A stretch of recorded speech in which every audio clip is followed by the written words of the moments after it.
Hello everyone, my name is Jitendra Patidar.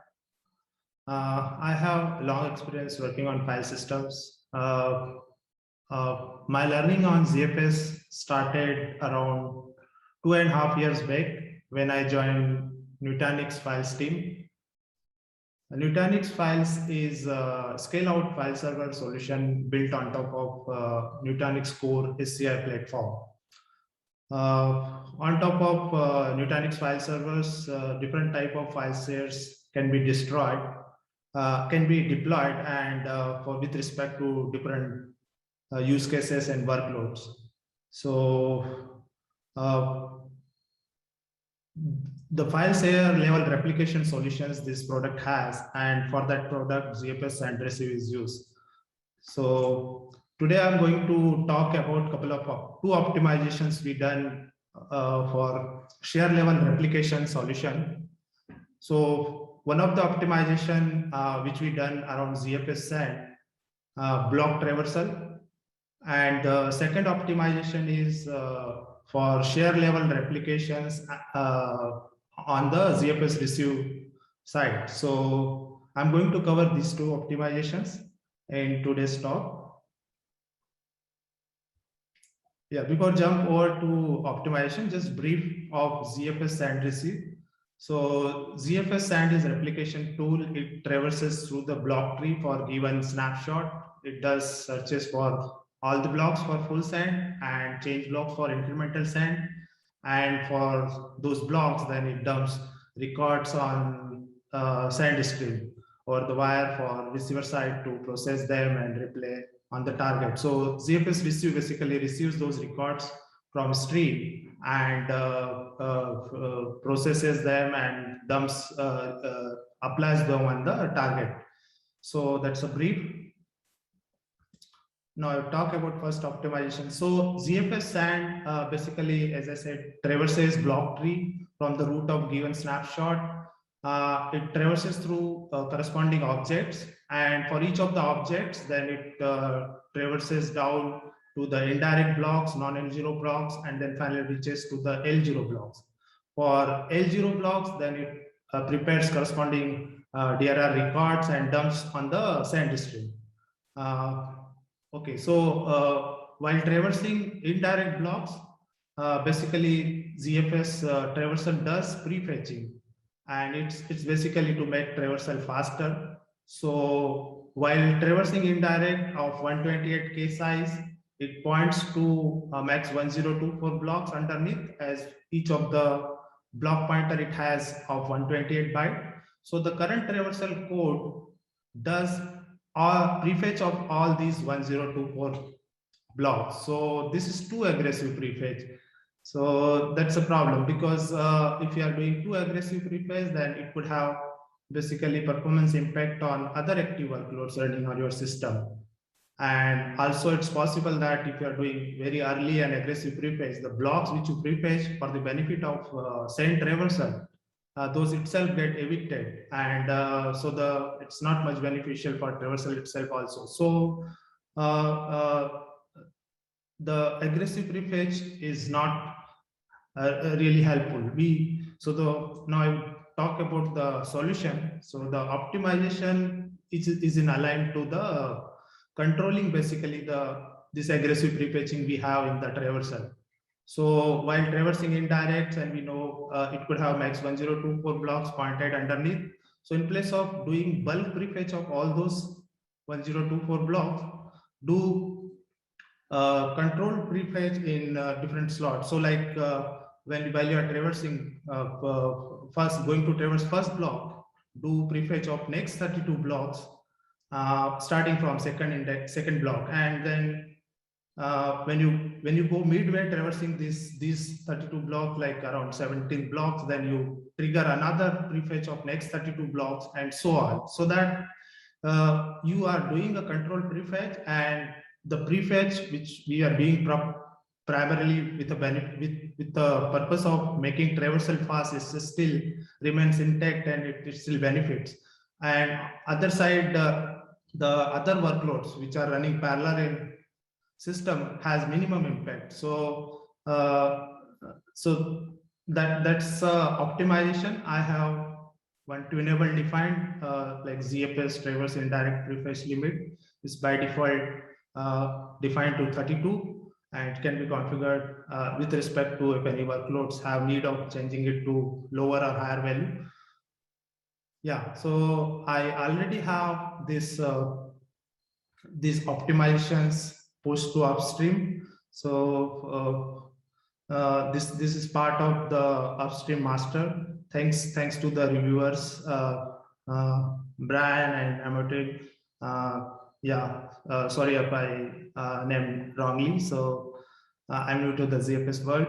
But thanks a lot for doing review, and this is part of upstream code. Let me go back to the.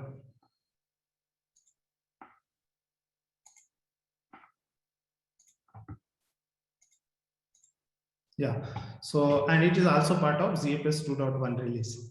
Yeah.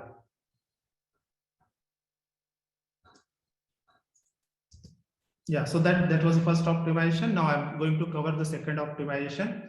Before detailing on second optimization, just brief on the distributed share. So basically on Nutanix file servers, we support different type of file share. So one of the type of file share is distributed share. So distributed share is consists of multiple Z pools and data sets, and these ZPool datasets scattered across multiple file server VMs.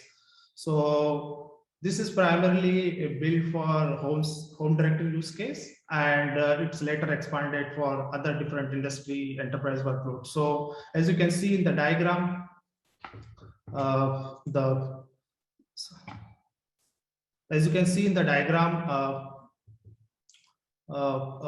the different users' home directories are getting distributed across different file servers, and they are baked by underneath the ZPool datasets.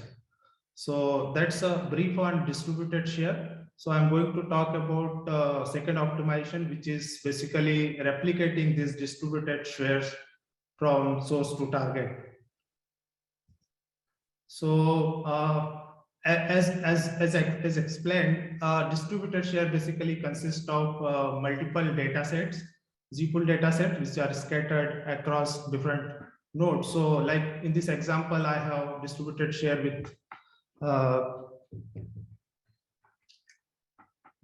three dataset, dataset 1, dataset 2, and dataset 3, and each of these have. So basically, while replicating this share and corresponding data sets, it's possible that the change set to be replicated for this data set is not same. It could vary. So like in this example, you have 10 MB for dataset 1, and then 100 MB for dataset 2, and then around 1 GB for datasets 3. So now based on the replication throughput for send receive, which you get on the wire, for example, in this example, it is I'm saying like we have like 10 Mbps throughput. So in this case, what would happen is replication of this data set would complete in different timelines. So like for first data set, it would complete around 1 second. Then for second data set, it would complete on around 10 seconds, and then last one would complete around 100 seconds. So the point is basically the replication of this data set would complete in different timelines. And if you are talking about share level consistency, because this distributed share on the source side is basically made out of these three data sets. So on the target, if you see the view of this share on the target side, it's basically all that particular snapshot which we are replicating in current timelines, that point of image on the target side. So basically, if these are completing in different timelines, the target side we see not a complete view of that particular snapshot. So basically, it's temporarily inconsistent. So this share level consistency is temporarily compromised basically for this use case. So now. So now I'm going to talk about this optimization. Before I jump into details of optimization, I will just cover a brief overview of ZFS receive, which would help us understanding the optimization. So ZFS receive basically in the begin part, it creates a temporary clone from the existing data set or the base snapshot for incremental, and from existing data set for the full receive. It creates new data sets as well if the data set doesn't exist. So and then it basically receives on the temp clone or newly created data set. So that's the receiving part is basically reading from the stream and then processing those records and applying on the target. Once receive processing is done, where all your change set is available on the target in the temp clone or newly created data set, then the last part, at the end part of receive, it just switches that temporary clone with a live data set and makes that received snapshot changes available on the live. Or in case of newly created, it marks that data set consistent and make it available.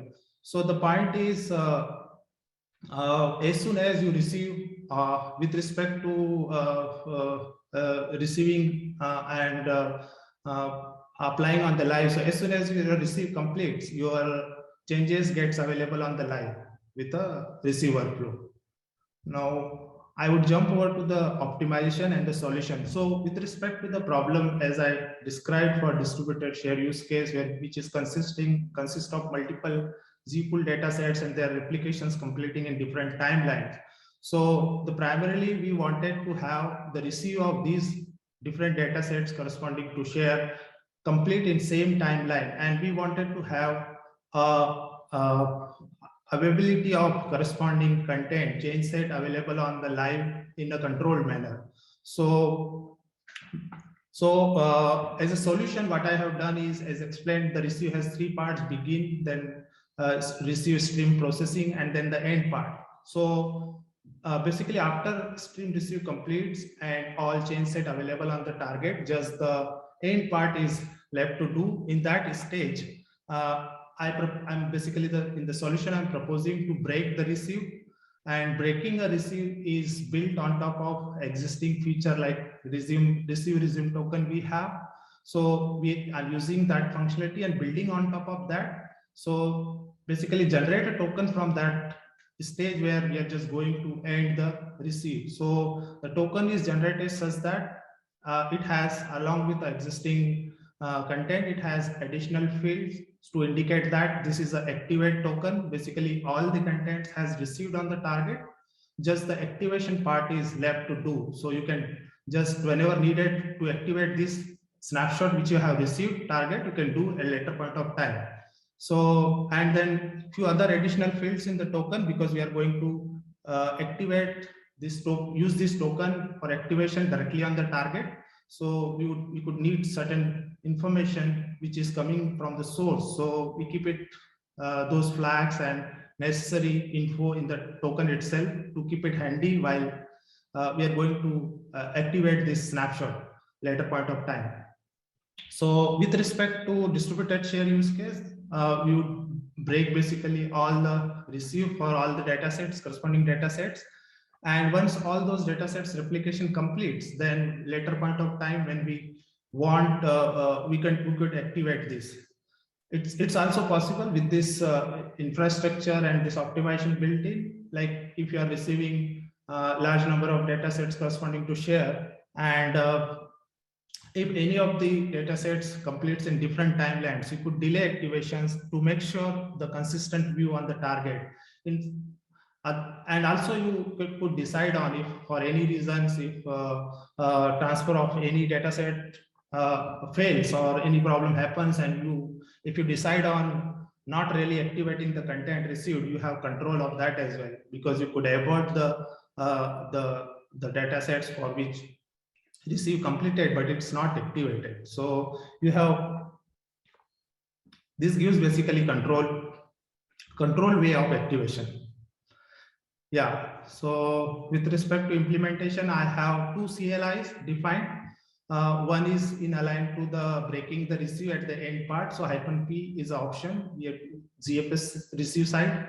it's used along with -s, which is basically receive resume token functionality. So this optimization is built on top of that. So when you give -p along with -s, the receive breaks at the end. So workflow is like DMV receive begin, DMV receive stream them, and then at the end, DMV receive end, the receive breaks without activating, without switching the changes with the live. So, and it generates the token, which is, I called it resume receive activate token, because this is used to activate the resume and activate the snapshot which we have received on the temporary clone. So, and then finally, once you have those activate tokens available, you could use those, not token, but the target itself you can give with -a option. And internally, ZFS would do this optimization, would internally fetch the token from the target, and then prepares begin record and goes through the receive begin and just receive end workflow, which was left over to do with when we given -p option. So in our use case, as I said, we have multiple data sets underneath share. So those are scattered across different Z pools. So we have to, we can't do them, activate them within same transaction group, because they are scattered across the Z pools. So we needed a controlled way of activation on top of this infrastructure. So we have infrastructure layer which does controlled activations, and if necessary also does basically if any problem happens and don't want to activate, it just aborts the remaining data sets and so on. So I also have these changes available in my upstream ZFS repo. So this builds and functionally works as well, but I still have to clean up and do more testing to make it available master OpenZFS master pull request. Yeah, and yeah, so this is basically help doing a controlled activation of for our use case of distributed share, and it could be helpful in generic use cases where the shares are created with multiple set of Z pools and data sets. Yeah, so this is a diagram with respect to the problem. So now we basically receive on temporary clone, and once the receive for all corresponding data sets complete, and then we have control, and we know that we can activate this and make it available on the live. So we have control to activate this and get it available on the live. So that gives a consistent view for the share on the target side for the end consumers. And this also gives control to drop if anything happens on the wire, and if you not able to receive any of the data sets out of all the underneath out of the shares, then you can drop the remaining ones and keep it consistent on the target side. Yeah, so that covers both of the optimizations which we have done around send receive. I can take any questions. Paul, did you want to ask a question? Yeah. So I thought that the first optimization was definitely useful, especially on systems with lower memory count. Having access to sort of the capacity to limit the depth of that prefetch is a really good idea. I had some questions about the second portion of the talk. So as I understand it, the different data sets that are being used as part of your sort of notion of a share are potentially striped across different pools, which is why you can't have them all as like one data set and then just send them as a single unit. Yeah. And so my question is, why add this functionality to ZFS send rather than doing something at the orchestration layer, where you like receive the data sets as clones and then swap them into the active position once all of your data sets are ready? It should be, I think, the same level of atomicity. Either way, you need to sync out a transaction group across multiple pools to get them all to be exposed at the same time. Yeah, so basically you could have the workflow, as you're saying, driven outside, but while we are basically receiving, we have the mappings created from source to target, and we have already existing source shares and then also deployed. So when we are doing full or then later on incrementals, I built on top of the existing receive framework which we have in the kernel. So it actually has the clone infrastructure, temporary clone infrastructure only. So I'm just building on top of the existing infrastructure, but similarly, you could do cloning outside, then receive that, and then switch over to that one. But then you basically I'm not sure it could become complicated with respect to the existing Jitendra, target. Jitendra, can I pitch in just to answer Paul's question? So Yeah, Paul, sure. I think that's possible, but we had a couple of other underpinnings there. For example, the FSID is something that we construct internally. So there's a lot of other things. For example, the dataset names that we pick are based on the share UUID and stuff like that. So a lot of other things had to be reworked if we went down the clone and promote sort of a thing. So it is possible, but the amount of work that we needed was much larger compared to what we have here. Yeah, I feel like there should be a way to do it where you don't have to have the new names be persistent, but it's possible that in your design, even having them ephemerally would be too much work, and I understand that. Yeah. I mean, it's definitely possible, because I see what you're saying, that you receive it in a clone and then you just flip it at that point. Yeah, it's possible, but yeah, this one gets a little tricky with the way we are handling the shared UUIDs and the yeah, I think that's file system. It's an interesting idea, Paul. I don't think that it's possible with the functionality in ZFS today, because like you could do the receive as clone, like you said, but then if you have an existing share on the original one with the original name, there isn't a primitive that would let you like do the. There's no rename. You can't do the the % receive internal swap as an external consumer. Exactly. Yeah. But I mean, it might be that would. I mean, maybe it would be better to have that be a first class thing where it's like, oh, I have a file system. It has a clone. Neither of them have any snapshots. Just like swap the contents of them, which is exactly what happens. When the receive completes. I think that the way that Jitendra's done it is a little bit more like it probably provides like a more complete. It's a slightly nicer abstraction, probably. Yeah. Yeah.